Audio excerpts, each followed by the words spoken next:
Assalamualaikum warahmatullahi wabarakatuh. Perkenalkan, nama saya Feby Arzeti, NIM A1E1222080 dari Program Studi Bimbingan dan Konseling Fakultas Keguruan dan Ilmu Pendidikan. Tugas ini saya buat untuk memenuhi mata kuliah Psikologi Abnormal dengan dosen pengampu Bapak Ruli Andiaksa, SPD MPD. Baik, langsung saja ke materinya. Di sini saya akan menjelaskan ringkasan sejarah psikologi abnormal. Nah, jadi psikologi abnormal yaitu salah satu cabang psikologi yang berusaha mengkaji dan berusaha memahami pola perilaku yang abnormal dan juga cara membantu orang-orang yang mengalaminya. Cakupan psikologi abnormal yaitu sudut pandang tentang perilaku abnormal yang lebih luas daripada studi terhadap gangguan mental atau psikologis. Psikologi abnormal ini sejatinya sudah ada sejak ribuan tahun yang lalu, atau bahkan sejak awal keberadaan manusia. Para pemikir dan ilmuwan besar dunia telah berusaha menemukan penjelasan mengenai keanehan atau perilaku manusia yang bermasalah. Nah, zaman dahulu, manusia beranggapan bahwa ada kuasa di luar tubuh yang berperan dalam perilaku seseorang yang abnormal. Dari mulai dewa, setan, roh, bahkan hingga rasi bintang dan bulan dianggap mempengaruhi abnormal tersebut. Nah, cara menyembuhkannya pun tidak rasional karena adanya anggapan tersebut. Contohnya, pernah ditemukan tengkorak yang berlubang yang diperkirakan berasal dari Mesir kuno. Itu diyakini terjadi karena adanya pembedahan untuk mengobati perilaku abnormal pada masa. Contoh psikologi abnormal paranoid yaitu macam-macam abnormalitas dalam psikologi berupa gangguan kepribadian paranoid atau paranoid personality disorder dengan ciri-ciri skizofrenia.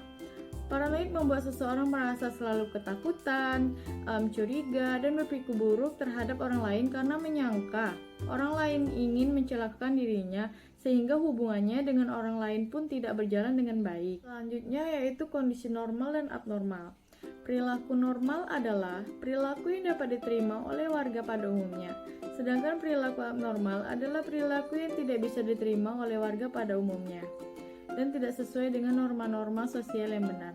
Perilaku abnormal ini juga bisa dikata perilaku menyimpang atau perilaku bermasalah. Contoh kondisi normal: sikap terhadap diri sendiri, memiliki penilaian yang realistik terhadap berbagai kelebihan dan kekurangan.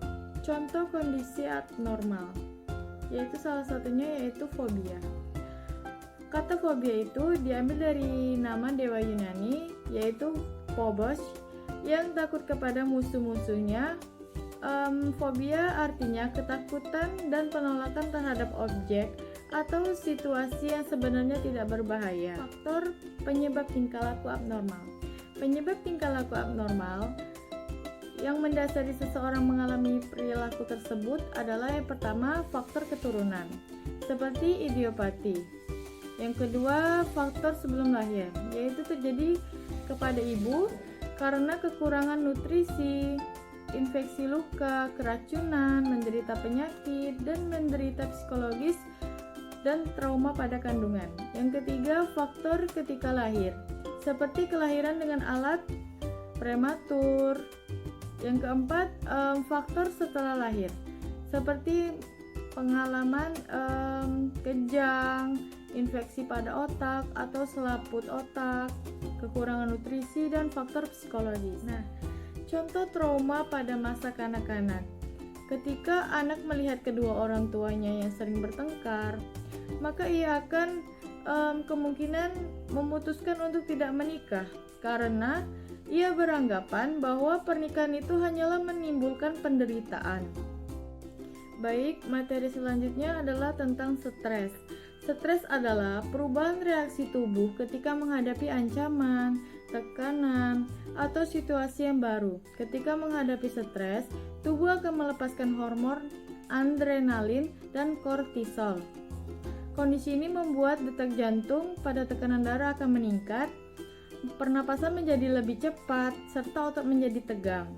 Contoh kondisi yang dapat menimbulkan stres, misalnya menghadapi ujian, menghadapi guru, dan menghadapi gangguan teman. Penanganan yang terbaik menurut saya, penanganan yang akan diberikan kepada seseorang yang mengidap abnormalitas adalah terapi mentera versus terapi medis dari dokter. Di beberapa budaya, keluarga pasien yang menderita gangguan mental membawanya ke dukun untuk memperoleh penanganan, misalnya dengan melakukan ritual-ritual tertentu selama beberapa waktu, maka pasien diharapkan akan sembuh. Namun, terkadang ritual-ritual tersebut tidak mampu menyembuhkan karena adanya kondisi-kondisi yang dipersyaratkan tetapi tidak tercapai. Dari materi yang saya jelaskan, kurang lebihnya saya mohon maaf.